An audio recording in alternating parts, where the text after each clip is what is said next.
Bro e commerce business start చేయాలంటే ఇంత investment కావాలా? ప్రోడక్ట్స్ మీద మాత్రమే ఇన్ని లక్షలు ఇన్వెస్ట్ చేస్తారా? ప్రోడక్ట్స్ కాకుండా ఇంకా ఇన్వెస్ట్మెంట్స్ ఉందా? తక్కువ ఇన్వెస్ట్మెంట్తో స్టార్ట్ చేయడం ఎలా bro? Hello guys, welcome to Vicky talks. నన్ను చాలామంది క్వశ్చన్స్ చేసిన ఒక టాపిక్ ఇన్వెస్ట్మెంట్. సిన్స్ ఇది ఆన్లైన్ రిలేటెడ్ బిజినెస్ కాబట్టి మీలో చాలామందికి కూడా షూర్గా ఎంత ఇన్వెస్ట్ చేయాలి అనే ఐడియా ఉండదు అండ్ దానివల్ల చాలామంది రిస్క్ తీసుకోరు. సో దాన్ని క్లారిఫై చేయడానికి ఈ వీడియోలో మనం మెయిన్గా మన ఆన్లైన్ ఈ-కామర్స్ బిజినెస్ను స్టార్ట్ చేయడానికి ఎంత ఇన్వెస్ట్మెంట్ కావాలి అనే దాని గురించి చూడబోతున్నాం. అండ్ ఈ వీడియోను లాస్ట్ వరకు చూడండి, ఎందుకంటే బయట చాలామంది చేస్తున్న లో ఇన్వెస్ట్మెంట్ ఈ-కామర్స్ బిజినెస్ ప్లాన్ను నేను మీకోసం ఎండ్లో రివీల్ చేస్తాను. సో ఇంకా లేట్ చేయకుండా let's get in to the video. ఒక ఈ-కామర్స్ ప్లాట్ఫామ్లో సెల్ చేయడానికి మనకి కొన్ని అప్రూవల్స్ కావాలి. అందులో మొదటిది GSTN సర్టిఫికేట్. అంటే ఈ GSTN సర్టిఫికేట్ లేకుండా సెల్ చేయలేమా బ్రో? తప్పకుండా సెల్ చేయవచ్చు, బట్ GSTN ఎక్సెప్టెడ్ ప్రోడక్ట్స్ను మాత్రమే సెల్ చేయగలం. అవి ఏంటి అనే లిస్ట్ను నేను డిస్క్రిప్షన్లో ఇచ్చా, సో వెళ్ళి చెక్ చేయండి. సో ఈ GSTN ఎక్సెప్టెడ్ ప్రోడక్ట్స్ చాలా తక్కువే ఉన్నాయి అండ్ సో చాలామంది సెల్ చేసే కామన్ ప్రోడక్ట్స్ అన్నీ GSTN లోపలే వస్తాయి. సో మీరు కూడా GSTN ఎక్సెప్టెడ్ ప్రోడక్ట్స్ కాకుండా మిగిలిన ప్రోడక్ట్ను సెల్ చేయాలి అనుకుంటే తప్పకుండా GSTN సర్టిఫికేట్ తీసుకోవాలి. ఇప్పుడు ఈ GSTN సర్టిఫికేట్ను మనం బయట యూట్యూబ్లో వీడియోస్ చూసి అప్లై చేయవచ్చు.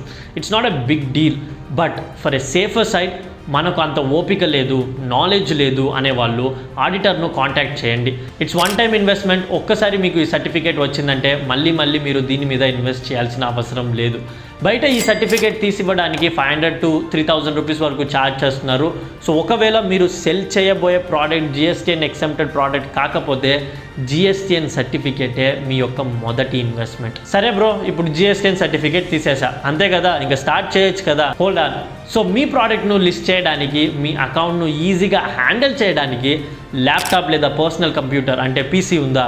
ల్యాప్టాప్ లేదా PCనా? ఇప్పుడు చాలామంది ఇంట్లో ల్యాప్టాప్ అండ్ PC కామన్గానే ఉంది. అలా లేకపోతే మీరు ల్యాప్టాప్ లేదా PC మీద ఇన్వెస్ట్ చేయాల్సి ఉంటుంది. బ్రో మా వద్ద స్మార్ట్ ఫోన్ ఉంది అండ్ మేము కూడా ఎక్స్ట్రా స్మార్ట్, అయినా ల్యాప్టాప్ బై చేయాలా? ఎస్, చాలామంది వద్ద స్మార్ట్ ఫోన్స్ ఉన్నాయి అండ్ ఆబ్వియస్గా మనం కూడా చాలా స్మార్ట్. అయితే ఆ స్మార్ట్ ఫోన్స్లో గల అమెజాన్ సెల్లర్ లేదా ఫ్లిప్కార్ట్ సెల్లర్స్ వంటి సెల్లింగ్ యాప్స్ను యూస్ చేసి ఆర్డర్స్ అక్సెప్ట్ చేయడం లేదా ప్రింట్అవుట్స్ తీయడం కొంచెం కష్టంగా ఉంటుంది. 90% ఆఫ్ ద ఆన్లైన్ సెల్లర్స్ ల్యాప్టాప్స్లో లేదా PC యూస్ చేసే వర్క్ చేస్తున్నారు, బట్ రిమైనింగ్ 10% ఫోన్లోనే ట్రై చేస్తున్నారు. బట్ నా సజెషన్ అయితే బై చేయండి. ఆర్డర్ను అక్సెప్ట్ చేయడానికి, ప్రింట్అవుట్స్ తీయడానికి, రిటర్న్స్ను క్లెయిమ్ చేయడానికి చాలా విధాలుగా ల్యాప్టాప్స్ లేదా పర్సనల్ కంప్యూటర్స్ చాలా యూస్ఫుల్గా ఉంటుంది. దానికని హై మోడల్ ల్యాప్టాప్ లేదా PCనే బై చేయాలని రూల్ లేదు. బేసిక్ ల్యాప్టాప్స్ కూడా వర్క్ అవుతుంది. కావాలంటే నేను కొన్ని రెఫరెన్స్ ఇస్తా, డిస్క్రిప్షన్లో వెళ్ళి చెక్ చేయండి. బ్రో అప్పుడు నుంచి ప్రింట్అవుట్స్ అంటున్నావే, ఏంటది? అక్కడికే వస్తున్నా. సో మనకి ప్రోడక్ట్స్ ఆర్డర్స్ వచ్చిన తర్వాత మనం వాటిని యాక్సెప్ట్ చేయాలి. అలా చేస్తే మనకు invoices and shipping labels generate అవుతాయి. సో వాటిని మనం ప్రింట్అవుట్ తీసి మన ప్యాకేజింగ్ కవర్స్ మీద స్టిక్ చేయాలి. సో ఇప్పుడు ప్రతిరోజు ప్రింట్అవుట్ షాప్కి వెళ్ళడం కొంచెం కష్టంగా ఉంటుంది అండ్ ఒకవేళ ఆ ప్రింట్అవుట్ షాప్ క్లోజ్ చేయడం వల్ల మీ ప్రోడక్ట్స్ డెలివరీలో లేట్ అయిందంటే మీ బిజినెస్కే ప్రాబ్లం వస్తుంది. So third investment is printer. ఒకవేళ మేము బయట షాప్ నుంచే మేనేజ్ చేయగలము అంటే that is completely up to you. సరే బ్రో, ప్రింట్అవుట్స్కి మేము ఏదో ఒకటి చేసుకుంటాం. ఈ ప్యాకేజింగ్ మెటీరియల్స్ అంతా ఎలా? అదే మన fourth investment, packaging materials. Don't worry, వీటిని మీరు డైరెక్ట్గా అమెజాన్ అండ్ ఫ్లిప్కార్ట్ నుంచి బై చేయవచ్చు. మీ ప్రోడక్ట్స్ మెషర్స్ ఎంత అండ్ ఏ ప్యాకింగ్ కవర్ లేదా కార్డ్ బాక్స్లో ఫిట్ అవుతుంది అని చూడండి. దాన్ని బేస్ చేసి డైరెక్ట్గా ఆర్డర్స్ చేసుకోండి, లేదంటే మనం దాని గురించి ఇంకో వీడియో సపరేట్గా చేద్దాం. సో ఇవి కాకుండా ప్యాకింగ్ మెటీరియల్స్ కేటగిరీలోనే కావాలంటే ఒక టేప్ డిస్పెన్సర్, ప్యాక్ చేయడానికి ఈజీగా ఉంటుంది అండ్ MRP లేబుల్స్, మీరు మీ MRP లేబుల్స్ వెయ్యాలి అని అనుకుంటే వీటిని ఎక్స్ట్రాగా యాడ్ చేసుకోవాల్సి ఉంటుంది. ఇదంతా ఓకే బ్రో, ఫస్ట్ ప్రోడక్ట్స్ మీద ఎంత ఇన్వెస్ట్ చేయాలో చెప్పు, అదే కదా మెయిన్. చెప్తున్నా bro, chill. There are 2 types of sellers అని మనకు తెలుసు. నెంబర్ 1, ఆల్రెడీ ఒక ఫిజికల్ షాప్ ఉంటుంది, ఆ షాప్లో ఉండే ప్రోడక్ట్స్నే సెల్ చేయాలి అనుకుంటారు. సో వీళ్ళు సపరేట్గా ప్రోడక్ట్స్ మీద ఎటువంటి ఇన్వెస్ట్మెంట్ వేయట్లేదు. నెంబర్ 2, ఆన్లైన్లో సెల్ చేయడానికనే కొన్ని ప్రోడక్ట్స్ను పిక్ చేసుకొని వాటి మీద ఇన్వెస్ట్ చేస్తారు. సో వీళ్ళను మాత్రమే మనం ప్రోడక్ట్స్ ఇన్వెస్టర్గా కన్సిడర్ చేయగలం. సో ఇప్పుడు అమౌంట్ గురించి మాట్లాడితే it depends on the product and quantity. కొన్ని ప్రోడక్ట్స్ను హోల్సేల్లో బల్క్గా బై చేయాలంటే జస్ట్ 20,000 ఉంటే చాలు. బట్ కొన్ని ప్రోడక్ట్స్కు 2 lakhs వరకు ఉండాలి. సో మీరు ఏ ప్రోడక్ట్ పిక్ చేస్తున్నారో అండ్ ఎన్ని క్వాంటిటీస్ తీస్తున్నారో అనే దాని మీద మీ ప్రోడక్ట్ ఇన్వెస్ట్మెంట్ డిపెండ్ అవుతుంది. సో టోటల్గా మీరు ఒక ఆన్లైన్ ఈకామర్స్ బిజినెస్ను రన్ చేయడానికి మీరు చేసే ఇన్వెస్ట్మెంట్ అంటే number 1 GSTN certificate investment, number 2 laptop or PC investment, and థర్డ్గా printer, fourth packing material investment, and ఫైనల్గా ఫిఫ్త్ వన్ ఆ ప్రోడక్ట్స్. ఈ 5 థింగ్స్ మీద మీరు కంపల్సరీ ఇన్వెస్ట్ చేయాలి. ఎంత అమౌంట్ స్పెండ్ చేస్తారో అనేది మీరు పిక్ చేసుకునే ఆప్షన్స్ అండ్ డిసిషన్స్ మీద డిపెండ్ అవుతుంది.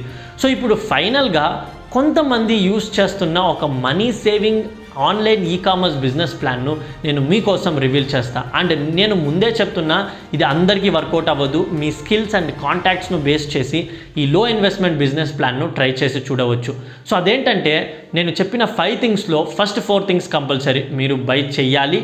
బట్ ప్రోడక్ట్ విషయానికి వచ్చినప్పుడు ఒకవేళ మీరున్న ప్లేస్లో మీకు తెలిసిన హోల్సేలర్స్ ఉంటే వాళ్ళ వద్ద వెళ్ళి మాట్లాడండి. వాళ్ళ వద్ద ఉన్న ప్రోడక్ట్స్లో అన్నీ ఒక్కొక్కటి శాంపుల్ తీసుకొచ్చి ఫొటోస్ తీసి ఆన్లైన్ ప్లాట్ఫామ్లో లిస్ట్ చేయండి.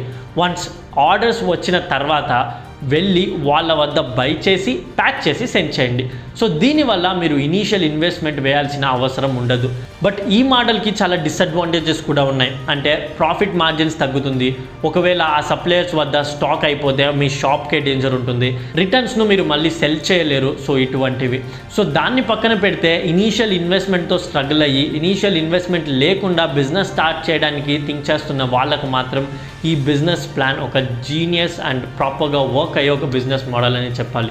ట్రై చేసి చూడండి, లేదా దీని గురించి మీరు ఏమనుకుంటారో చెప్పండి, నేను తెలుసుకుంటా. That's it guys. నా ఛానల్ను వెళ్ళి ఒకసారి చెక్ చేసి చూడండి. మీకు మా కంటెంట్ యూస్ అవుతుంది అనుకుంటే యూస్ అవుతుంది. సో మర్చిపోకుండా మా ఛానల్ను సబ్స్క్రైబ్ చేసుకోండి. See you guys in the next video.